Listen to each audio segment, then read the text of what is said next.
Okay, good morning everyone. Welcome back to the writing desk. Thank you for joining me once again in another session of handwriting. We're going to practice some cursive today, but first off, I wanted to let you guys know about some good news. Yesterday we were talking about the vellum graph paper that's so popular in some of my videos. I know some of you have asked about it. Where did I get it? Where can they get some? So this is the paper, and it's stacked up right now, so it doesn't look as translucent as it is. But it's this kind of translucent, like graph paper. It's vellum. But I did a little search yesterday. Oh, actually, Pops was watching the stream, and he sent me an email with a link to the paper that he used. And so he sent it over, and it was this a long roll of paper that you could purchase that he used for drafting. And so I just took the keywords out of that, and then I did a search on Amazon, and I found, I think, the exact same paper that I have right here. It looked like it had the same graph, and so I created a link down in the description. There's now a link in the paper section to this paper. So if you're interested in that, those are all affiliate links, and it doesn't cost you anything extra, but I get like 2 cents every time somebody buys something from there. So that's nice. In other news, well, the Rhodia paper that I've been using the last few days here is all out. I'm all out of Rhodia paper, so I'm a little sad about that. But because we're all out of Rhodia paper, I decided I was going to start dipping into all of that vellum that I have. So we're going to just go through the rest of that paper in the live streams for the next few days here. And then I need more desk space. And then once that's done, I'll probably purchase some more and see if that stuff I have linked down below is exactly the same. So yeah, we're going to be working on the vellum paper.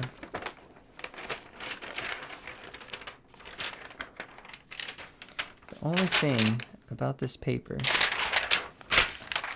is that it's quite large. So in some ways that's good. In other ways it's not so good. But we're going to be working on this paper today. And you can kind of see now that it's out of the stack how light the graph on it actually is. Mine has been sitting in the closet for a long time. Even before I got to it, it was sitting there. So it's got this nice crease. All of the sheets of paper have this beautiful crease right along the center of it. So nothing I can do about that, but that's there. So this is the paper we'll be working with, but there was one more thing that you guys asked about yesterday, and I said I would talk about today, and that's my fountain pens. I didn't pull them all out because some of I have a few that sit in the drawer that never get used, and they're just some cheaper fountain pens from, I think they're from Fountain Pen Revolution, I believe. I believe those are them. And then I've given a few of my Fountain Pen Revolution ones away. The better ones, at least. Given those away. Okay, so you guys have all seen my Lamy 2000. Here is my TWSBI Diamond 580. Here is my Pilot Metropolitan. Here is my Delta Dolce Vita Masterpiece. Here is my Pilot Falcon. And then here we have my Visconti Homo Sapien. And in this pouch, also, if you're looking for a nice pen pouch, I highly recommend this one. It's a very nice one. Let's get this out of your way so you can see. There you go.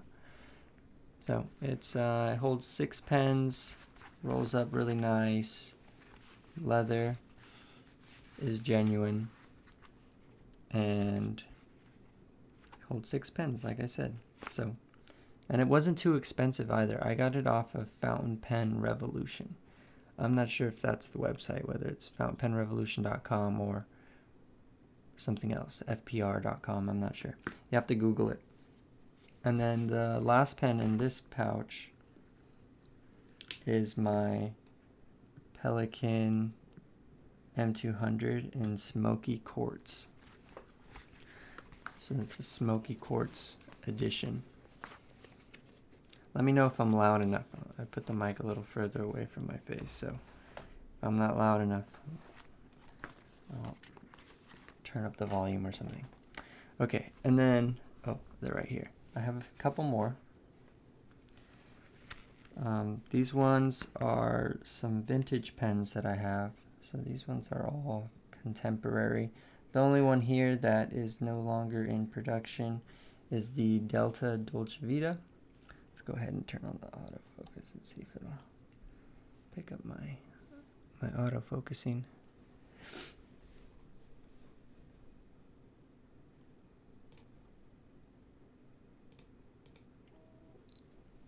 Okay. So yes, this is the Delta Dolce Vita. Really gorgeous pen. It's no longer in production, unfortunately, but it's a beautiful pen regardless. And yeah, who knows? Maybe someday it'll be worth more than what I paid for it. Okay, so then I have a couple more. Do have vintage pens. Yes, I have 2 vintage pens. The first one I got was this Waterman 52. See if we can get it to focus on it. There we go. Waterman 52. Also, I changed up the setup in here a little bit. I added. Well, actually, I took away a light. So if things look not as well lit, let me know. So I might bring that light back in. But I took one light away. See if I can, minimize on the setup and it still be doable. So I'm gonna actually change the exposure on this camera just a little bit so that you can see more.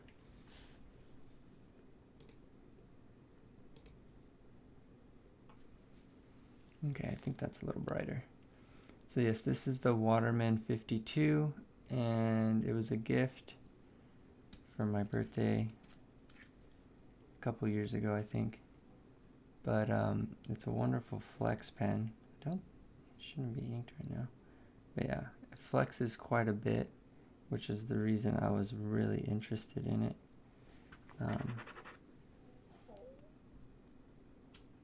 But yeah, it's a very fun pen to write with. The only thing is that it's a little small and the grip's a little small, so when I do any flex writing with it, my endurance for it isn't too great. I get tired very quickly, and by that I mean my fingers hurt by the amount of pressure I have to put. The other one is, I don't know how rare this pen is, but I was told because I purchased this pen at a thrift store somewhere in Cambria, I believe it was called, Cambria, California. We were on a road trip and we stopped by this place on the way home, and walking through some antique stores. I always go and ask what kind of fountain pens antique stores might have, and this was one of the pens I found there, and they had several actually. They had 3 of them. This was the one in best condition, and so I went ahead and purchased it. And you can even see written on here, back when this pen was made, I don't know if you're going to be able to see it in the camera, but right here there's engraved 10.00. So this was a $10 pen back when it was made. And from the guy who restored it for me because it needed a new ink bladder on the inside, he said that this pen was from around 1940. Yeah, I think it was 1940 he had said, and that it was the white dot edition, which is, I think, a little more rare according to what he said. And then it also has a 14 karat lifetime Schaefer nib, which, you know, is apparently desirable. So I got a pretty good deal on this pen, and it only needed a new ink bladder, which isn't to say much. So the repair was reasonable as well, or the restoration. And he did a nice polishing of everything and shined it up. And now it's a gorgeous pen. The only thing that I don't like too much about these vintage pens is that their bladder fill mechanism doesn't hold as much ink as I would like, and I find myself, when I was using them often, I found myself refilling them more often than I would like. So there you have it. I brought out these 9 pens for you guys. Thought I had more. Oh, I do have one more in here. Oh, I do have one more actually.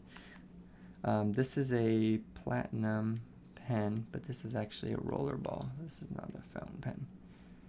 It's quite a nice pen. I really like the Marquis A, is that what they call it? On this pen. Don't believe it's handmade, but I got this pen as a part of a package, so I didn't buy that pen specifically.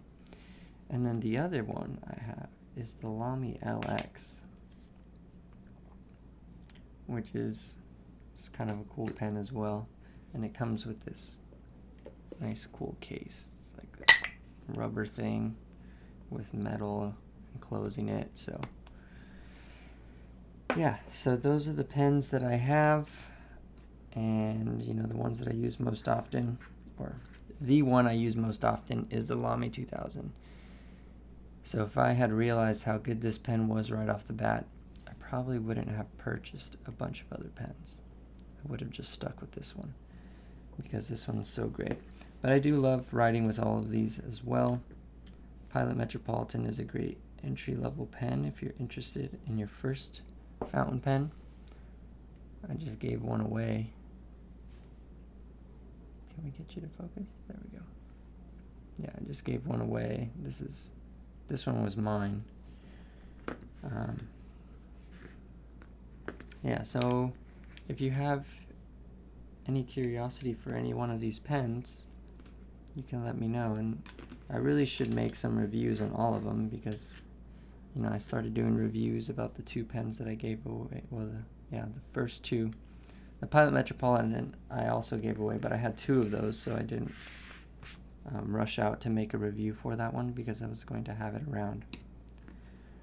But yeah, I did a review on the Lamy Safari, which is another great starter pen, and the Kaweco Sport,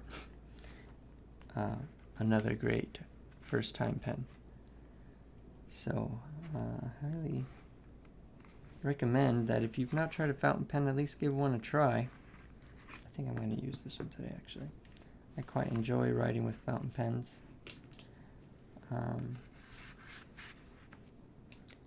Elevate the experience for me a little bit. Hi, Sukma. Thanks for joining me. Actually, I want to do something special with that one. Let's see. Nice collection. I like modern, squarish, simple design kind of pen for my fountain pen, rather than one that looked like high-end pen, despite the price, though. Yeah, I personally also like the simplistic design. It's part of the reason why I really like the Lamy Safari, because it's so understated. No one's going to think that it's anything special until you take the cap off, and then people see that and they quickly realize that this is not your ordinary pen. This one here is a plastic as well. It's a type of resin, actually. Macrolon is what they call it. So I think you would quite enjoy this pen if you're ever in the ballpark for a new fountain pen. Another pen that is quite nice is this, and pretty simplistic, is the Pilot Falcon. And this one you can get in black or red, so you have a couple options with colors. This one you can only get in black. The Lamy EX comes in a few colors, but it's also pretty identical to the Vista and to the Safari, except for the Safari is plastic and textured, where the LX and the Vista are metal bodies of some kind. Could be an aluminum, I'm not entirely sure. So,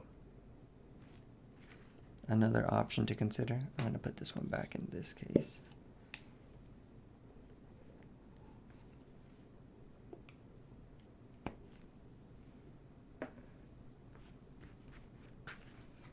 Okay.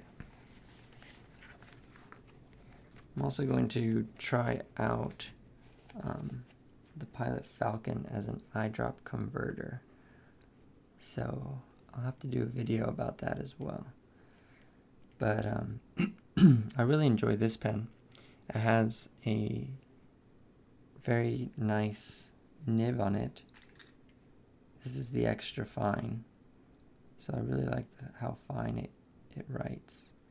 And I also enjoy that it's a soft nib, so there is a little bit of flex to it. Although it doesn't really flex as well as the vintage pen.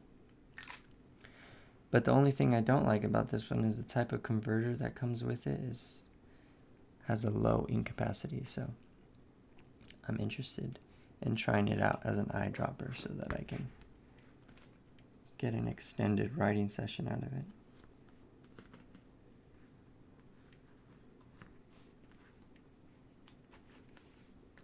Okay, so those are the fountain pens.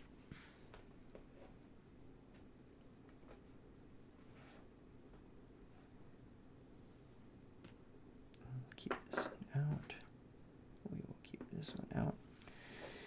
And today is Thursday, so Thursday is going to be a right-handed day, so we'll work with the right hand. And Monday, Wednesdays are going to be left-hand days. So if you're a left-hand penman and you're interested in these live streams, come on Mondays and Wednesdays, and you can see how I approach whole arm writing with the left hand. And Tuesday, Thursdays, I'm going to work on my right hand. And then Fridays, I'm going to leave open to special days or special writing sessions. So, or special topics, should I say? Something like that. So maybe we'll talk on Fridays about my creative brain training program, or we could do something special. Scrambled Milk had asked if I could create an alphabet sample for left-handed people. I don't know if my caliber of left-handed writing is good enough to imitate yet, and especially on one go for me to just write out letters with the left hand.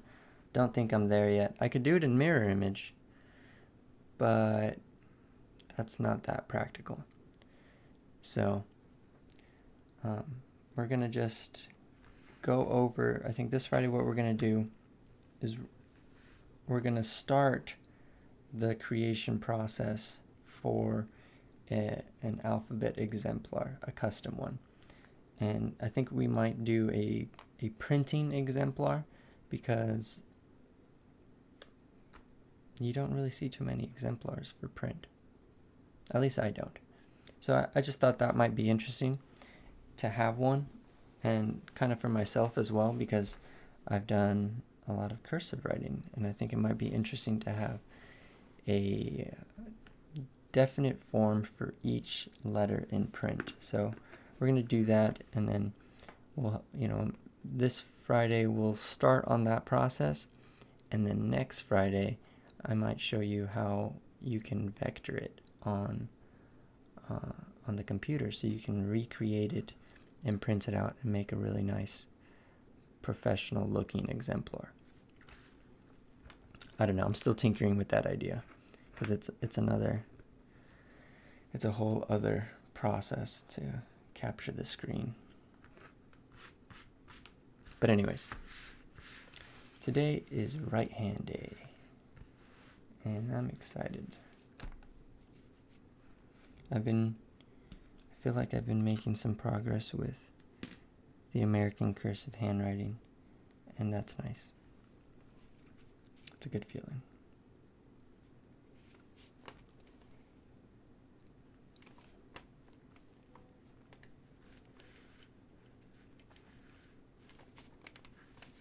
I'm kind of curious to know what's the height of these.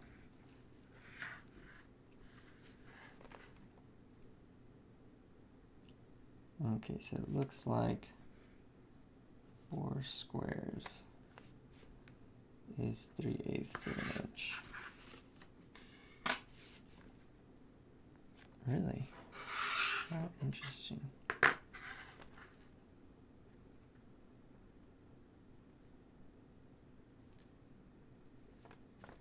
No, sorry. 3 squares, so each one of these is 1/8 of an inch.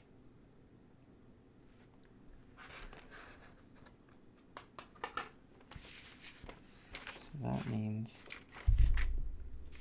I could do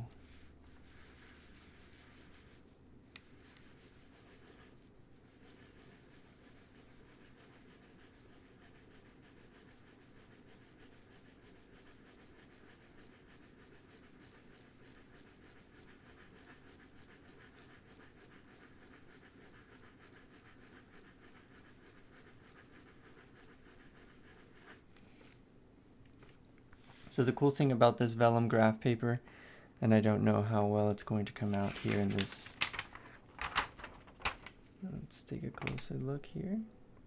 So you can see that the graph lines kind of reject the ink, and you can see them through the writing samples. So that's kind of a cool thing about this vellum paper. And I think it's part of the reason why it's so popular in the other videos. Shazan says, I also love the Pilot Falcon because it writes very fine and it is very flexible. Excellent, yes. So new, greetings. Good to see you. Thank you for joining us today. Something's blinking on this side of the room. Okay.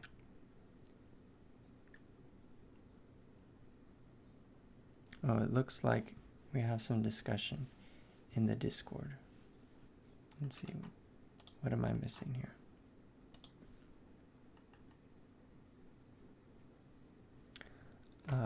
PP Sukma. Ah, this is Sukma. Okay. I decided to compare my writing. Oh, I can show you guys. I fixed this. Look. Ta-da. Okay, I decided to compare my writing with different speed for similar letter that may seem hard to read for someone who's not used to read cursive. Let's see if we can take a look at that image. Slow, fast.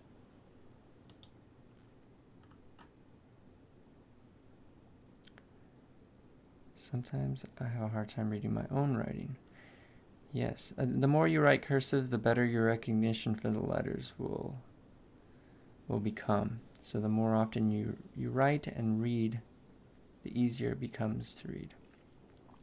I was teaching a German text to my prison inmates back in the beginning of 2018, and it was most of them hated the script at first because none of them could read it, and by the end of the session with them, they were all really happy with the script and could all read it really well. So a little bit of time with the script makes a big difference. How to write these letters together. Okay, so and another reason. So go ahead in the chat, write out the letter sequence that you would like connected, and I will go ahead and give a demonstration of those.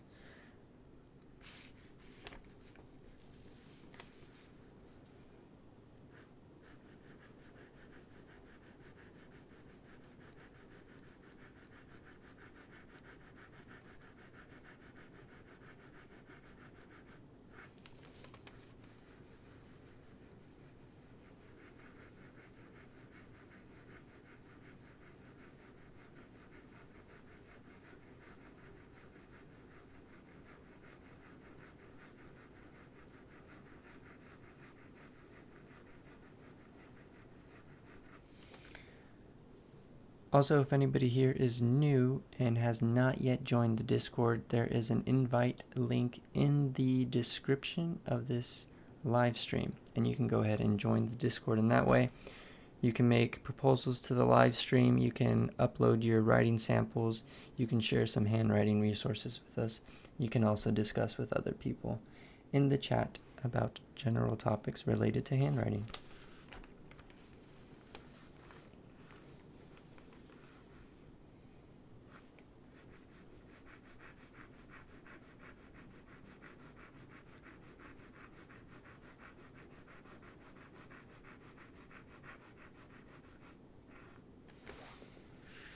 Okay.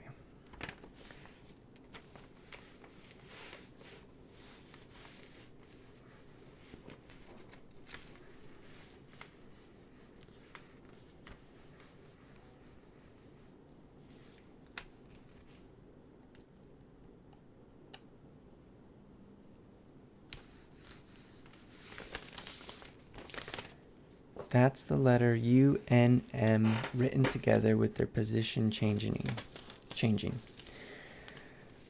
I think that those were some very similar letters. Sorry if the photo is not close enough. No, it's fine. I'm just a little distracted for me to really pay attention to what you've written. But yeah, I'm going to go ahead and finish this line here, and then we'll go into those samples. So U, N, and M.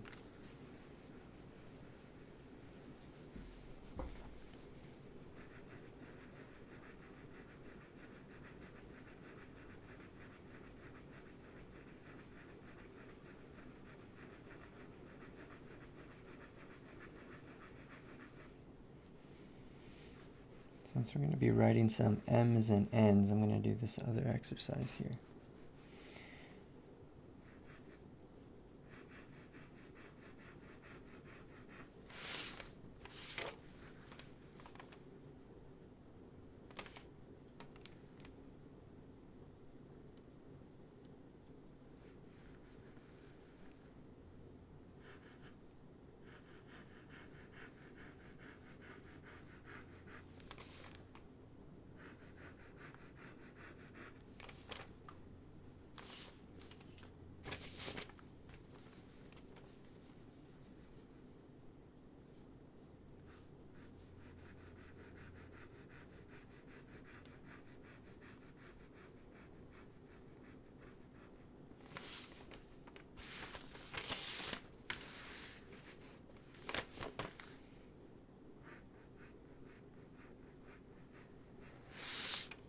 Okay, so U consists of a couple of I strokes,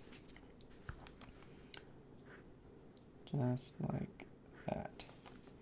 So it's like two I's back to back. The M is 1, 2, 3 humps, and the N is 1, 2 humps. So already you can kind of tell compared to your samples that I have a pretty exaggerated hump on my N's compared to your M's. Your M's are a little bit pointy, I can see, especially the first hump on your letter. It tends to be a little pointier. So what I would say is really focus on making that M nice and round at first. And with M too, the first hump is usually a little larger, and then they decrease in size. So you have 1, 2, and 3. And it all depends really what you want in the end, if you like that aesthetic. But it usually has a larger hump first, and then they slowly get smaller in size.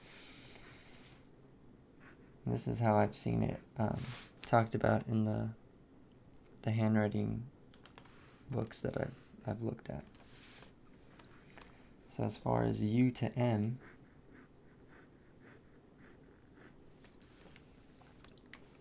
sorry, there's a line that I had drawn on the graph. It's kind of distorting that letter.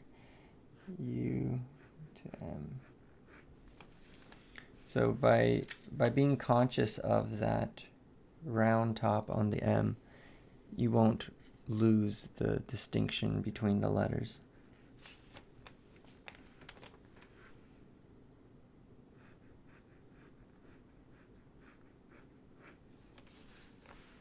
So from M to U to N.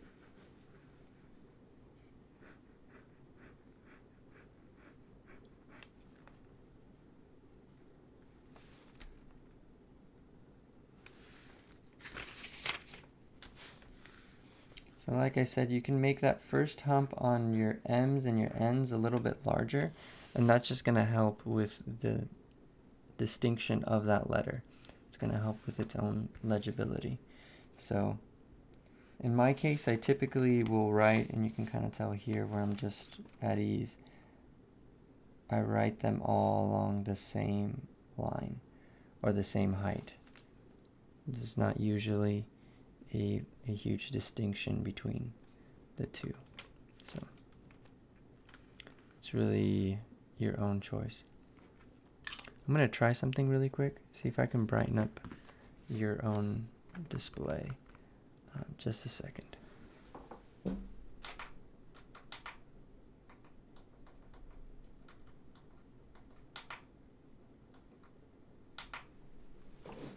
Okay, I don't know if that made a difference, but it might have.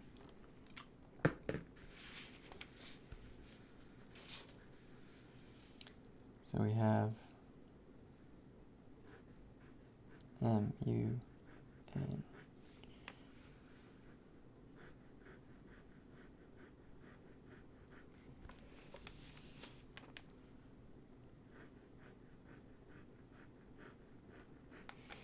So yeah, one of the downsides to this paper is that it's so long. I can't even keep my arm in the same place because it has to sit on top of the paper. So what I'm going to do is I'm going to tear it. Just a second, I want this tear to be nice and straight. Say in case you write faster, do you write the same like that, or the distinction gets a lot harder to see? Okay, I can do some faster samples to show you.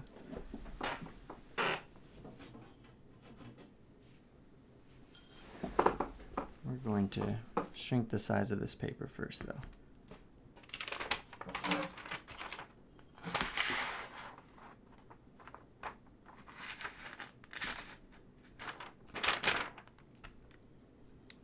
Okay, it looks like this is the center line right here.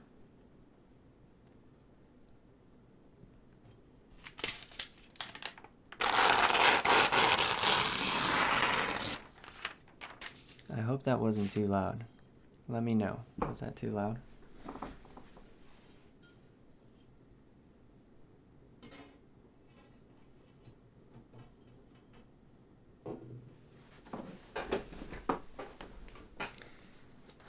Sonu says, can the width of those ovals be bigger than those for practice?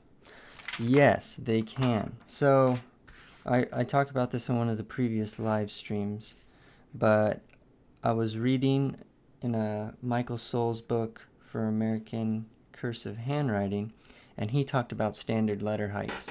And so the standard letter height was 3/8 of an inch. So since then, that's for capital letters and the tall loop letters. And for lowercase letters, the standard letter height is 1/8 of an inch. So after reading that, I decided to kind of downscale all of my practice sessions because I was looking for something to kind of further evolve my writing, and then also just kind of looking for some ways to standardize the writing as well. But that's why I do the drills so small. You can do them larger, but I would say eventually you want to scale down. So that is something to consider.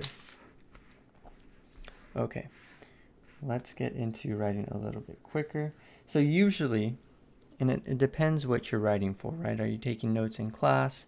Are you writing a letter to a friend? Time isn't always a factor, and I don't know if speed should always be your priority. When it comes to being practical, there is an element of speed that you want to incorporate, but I would say aim more for something swift rather than just fast. So swift and precise should be more or less the goal. And there's also something to be said, I've noticed this in myself especially, about the pressure of writing something down in front of somebody else and what that does to your handwriting. So for example, if you're at a doctor's office and they need you to sign in with your name and time or something, or you're filling out an application for work and you're doing it in front of the person there, sometimes that pressure of somebody watching you or being aware of what you're doing can make your writing more or make it sloppier. So this is something that I used to do, but just, the pressure of being watched adds a new element to your practice, and it's a good thing to try out every once in a while, to do what you've been working on privately, publicly. So for example, I used to memorize things all the time. I would memorize the powers of two, or I would memorize the states in alphabetical order and their capitals, or the presidents, or what have you.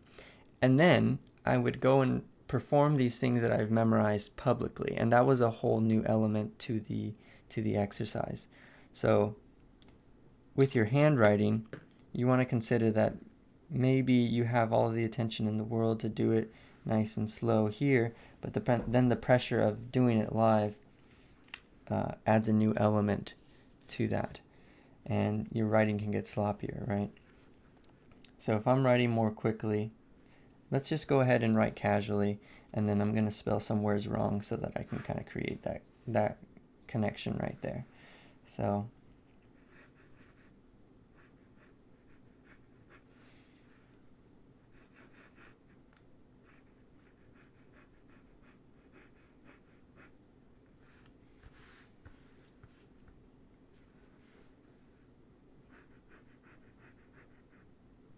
I'm spelling words wrong.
Sorry, my instinct took over there.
Okay, so there's a little sample of how I would write if I was writing quickly. And if we go back and look at it, especially like towards the middle of what's going on here, we can see that there's still a good distinction between the U's and the N's. The movement is different, so it should never really look too similar.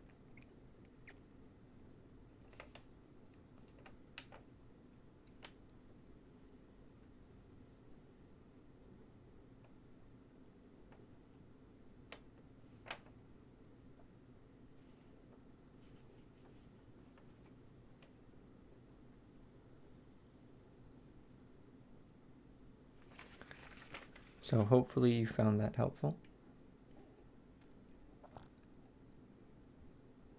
Typically, if I'm writing on forms or anything like that, I am writing print because they have it written at the top where it says print only, which really is a shame because I like to show off my handwriting whenever I get a chance.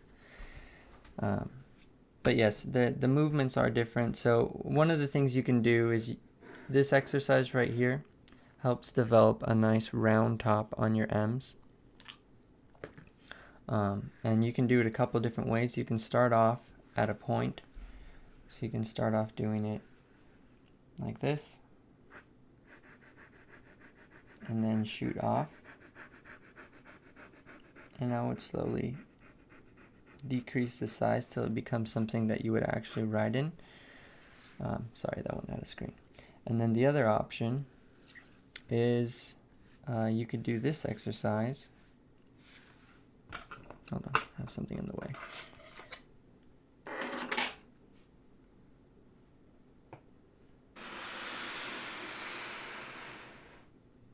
You can do this exercise where you start off doing loops. They're kind of like upside down L's or E's.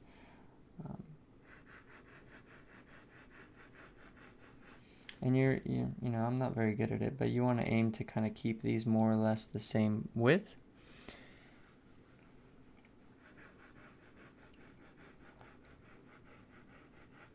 And then from there you want to move into doing humps without the loop.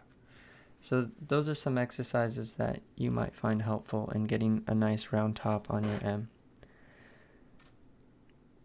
I guess I'll just have to practice to maintain the distinction even when I write fast. Thanks for the demo, it helps. Yes, yeah, it just takes practice and also, you know, kind of making a distinction between the movements as well. The letters look different, so the movement is a little bit different. And so in your head, to also understand that you know, you're transitioning from an over the top to an under the bottom curve, because they're very different. The M goes over the top with a curve, and then the U has a point at the top. So the curve is on the bottom, where the M is like this, the U is like this, and I can exaggerate it. We can exaggerate it to see it, but 1, 2, right? And then the U is, it's like an M upside down. That's why the word minimum is so popular to practice, because you're going back and forth between these two movements that are essentially mirrors of one another. So you go, right? And in that way, you're switching back and forth between the two movements that are opposite of one another in a way. And it's a good word to practice because it forces you to do that, which can be difficult at times, which is why you probably have that question. So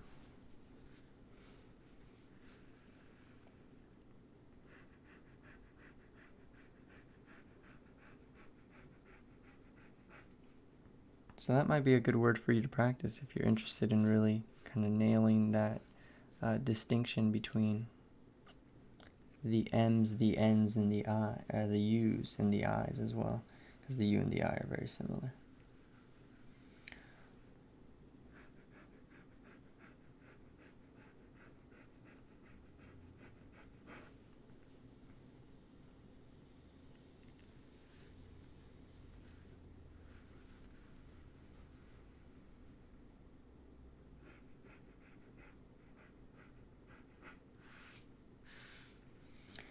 One letter that I still need a lot of work on is the letter L.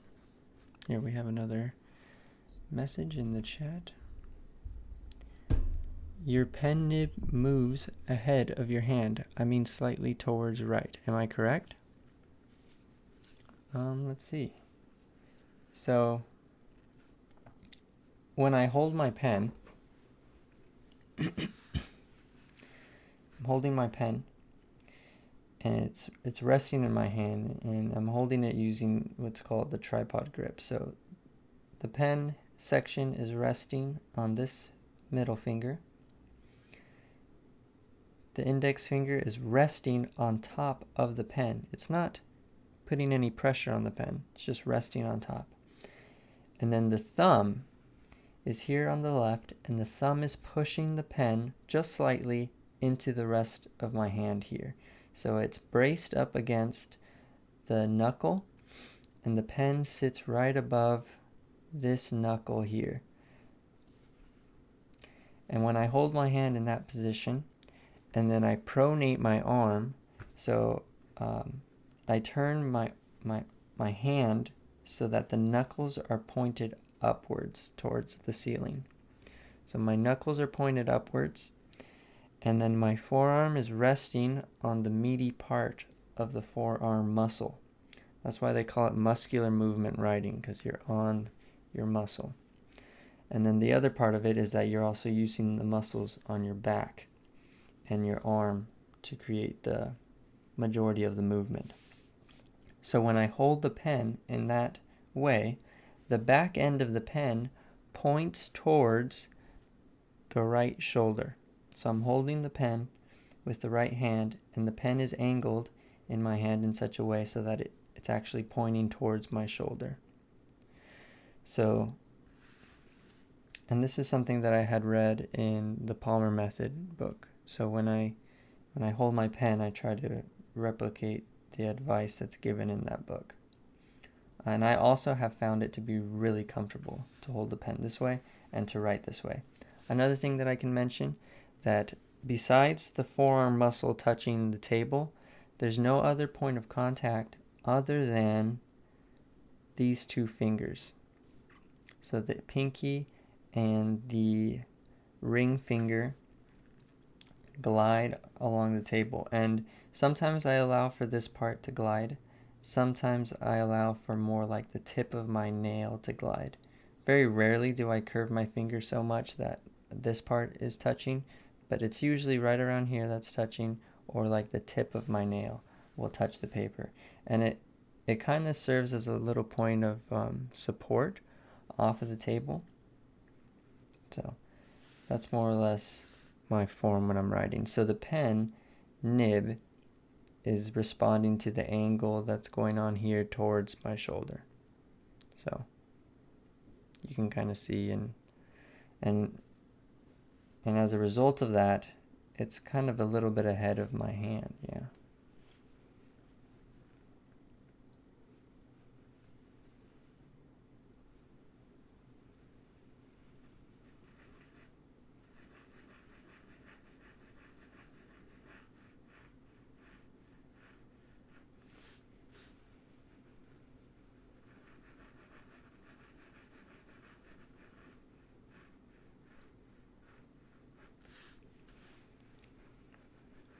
L's are by far my worst enemy.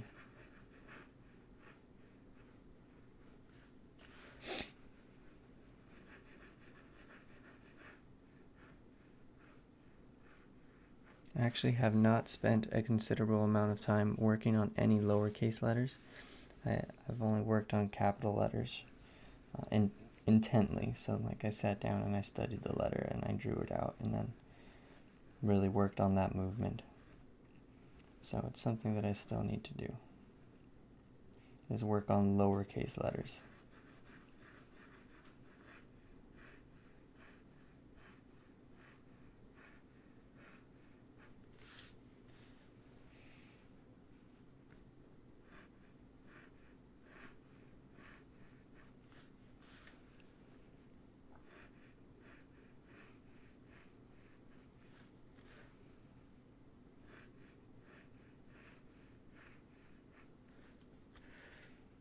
Actually, my letter should be shorter.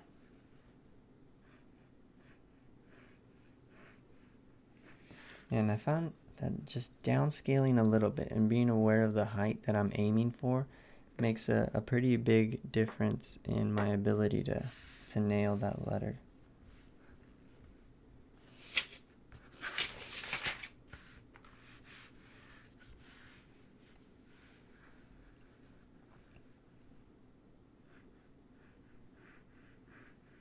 So on the back side of this vellum paper, these graph papers, you can see that the graph lines don't show through the paper. So the back side is different than the front side. And you actually can't even see the graph lines as well. You can kind of see a hint of them, but they're not as distinctive. So usually when I first started writing, I never wrote on lined paper. I always wrote on blank sheets of paper. And I found that was really a good exercise to keep your lines straight across pieces of paper. And my left hand was really good at writing perfectly straight, where my right hand struggled a lot with that. But my left hand was also writing backwards, which shouldn't really make that big of a difference. But the left hand got really good at writing straight across blank sheets of paper. Okay, we have Shazan with another comment question. Let's see. I have also read that you can keep a card below your fingers or also your hand while whole arm movement. A card. I assume that like the card is moving with you or the card is helping you glide. I've not read that, but yeah, there doesn't sound like anything's wrong with that. I've seen some other people on Instagram. There's this guy named Rait Gainulin, I think that's his name, and I don't know if I'm pronouncing that correctly, but he is superb. He is something else. If you've not seen his profile, I think it's at RAITG, and it should come up. His profile picture is just his face, but his penmanship is on another level. That guy blows me away.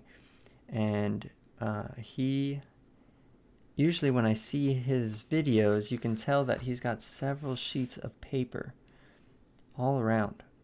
And I don't know if he's doing that for support, but I have noticed, me personally, I have this desk mat that I write on. If I'm here at the end of my writing session, I will usually have a harder time gliding on this. This is kind of like a cheap desk mat. It's kind of like a plastic.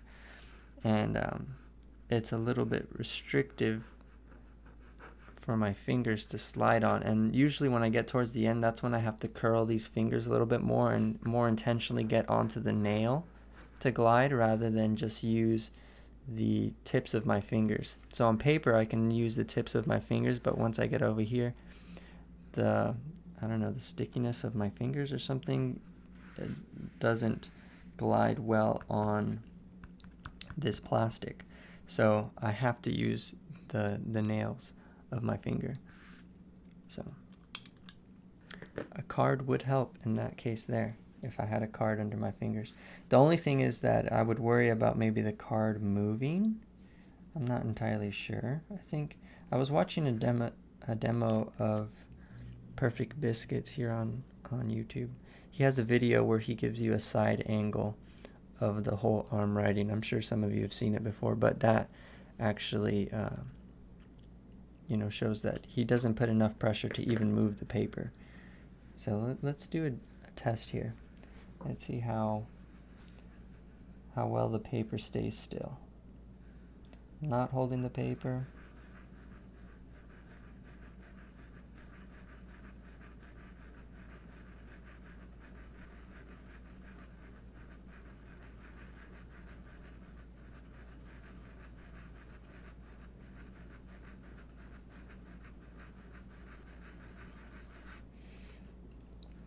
So yeah, you don't necessarily need to hold the paper.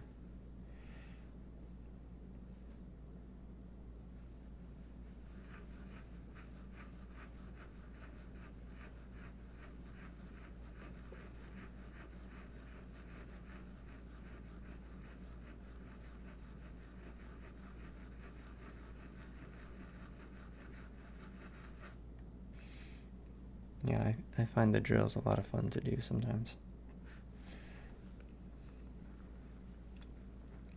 One drill I've been working on a little bit is that A.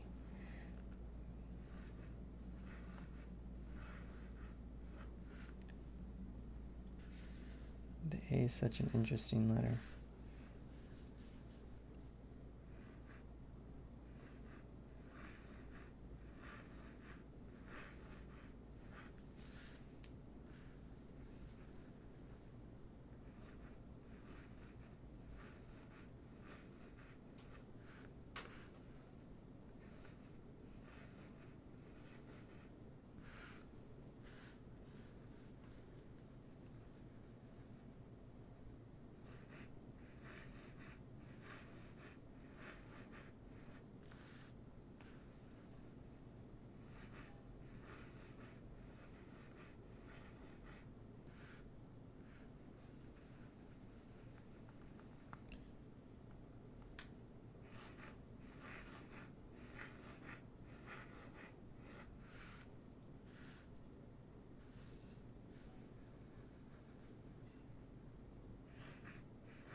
I did a good job on that L. Pretty happy about that. My O is not closed though. You win some, you lose some.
Okay, let's downscale a little bit.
That's too tall. Yeah, just a little too tall.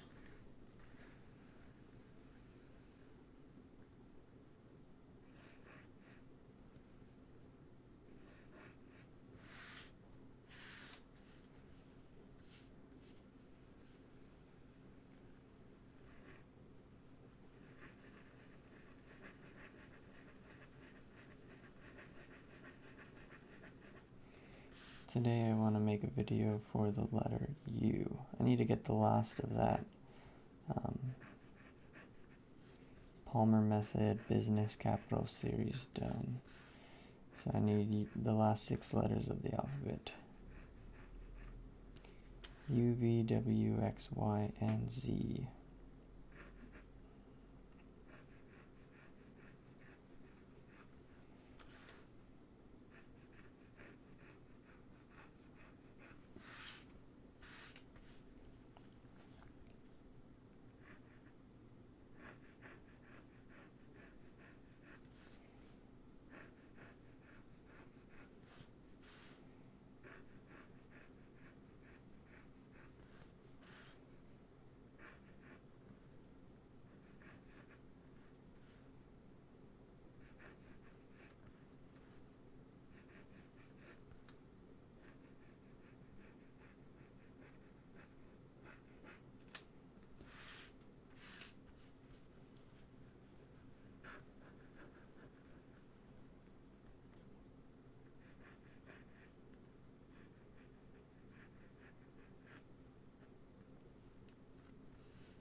Okay, oh, we have another question. Will you please hold your dominant cam a little far? Of course. It's comfortable for you and others. I want to see your upper part of your wrist. Ah, okay. We'll do a little demo with this camera a little further, but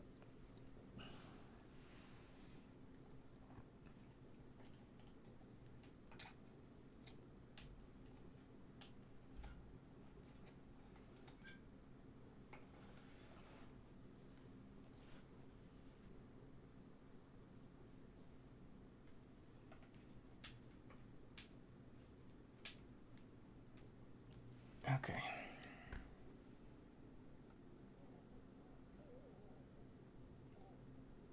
All right, this will be the last thing for today. Just a very quick demo. I can't tell if that's in focus.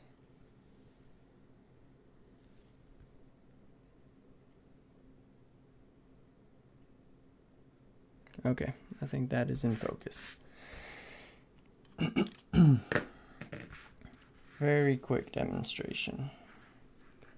So you want to see a little bit more of my wrist.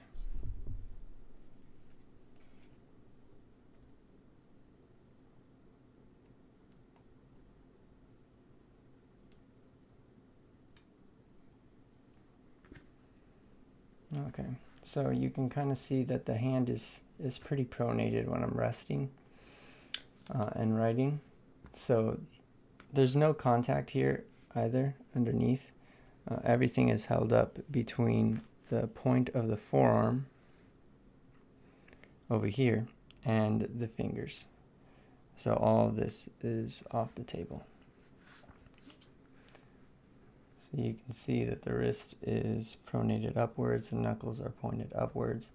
And holding the pen this way, the way my body is positioned, I always ensure that I have a good posture as well, especially if you want to get a nice writing out of it.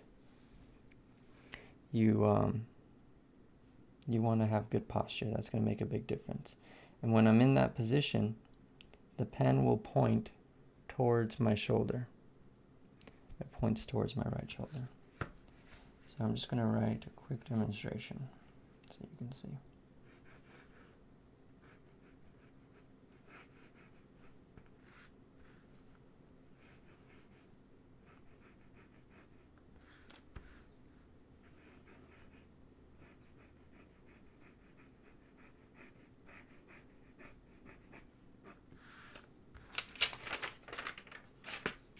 Let's go ahead and write it along this top line here.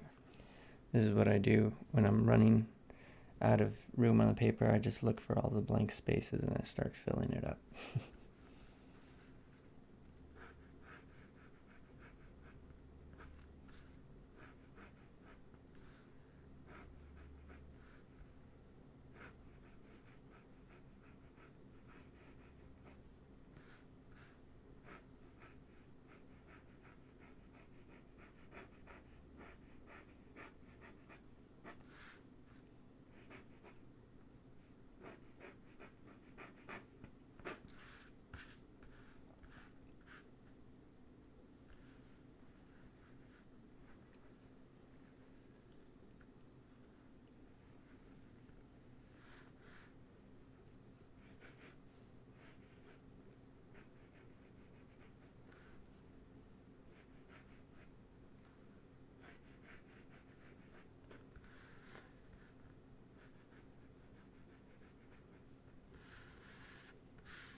All right.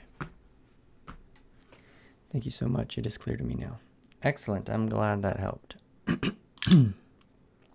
Okay, that's going to be it for today. Thank you guys so much for tuning in. I have to jump into some work right away today, so I'm not going to be hanging out in the Discord. Computer's on. I'm working on a video project, but I don't have too much time to chat today. So if you guys have any questions, you can leave them there, and I'll get to them later this evening. I really appreciate you guys joining that Discord and having discussions amongst yourselves and helping each other out. You guys are the stars of that show, really. So I really appreciate you guys joining that Discord. If you guys have any questions for future live streams or would like to make a proposal about the kind of content, there's a channel for that in there. And then you can also upload your writing samples in the writing samples channel. So I appreciate you guys joining me once again, and we will see you another morning, tomorrow morning. Yes, tomorrow morning. Tomorrow's Friday, and we'll do something a little different tomorrow morning. I'm thinking we're going to work on that writing exemplar. I think that'll be cool. All right. Thank you guys for tuning in. Take care.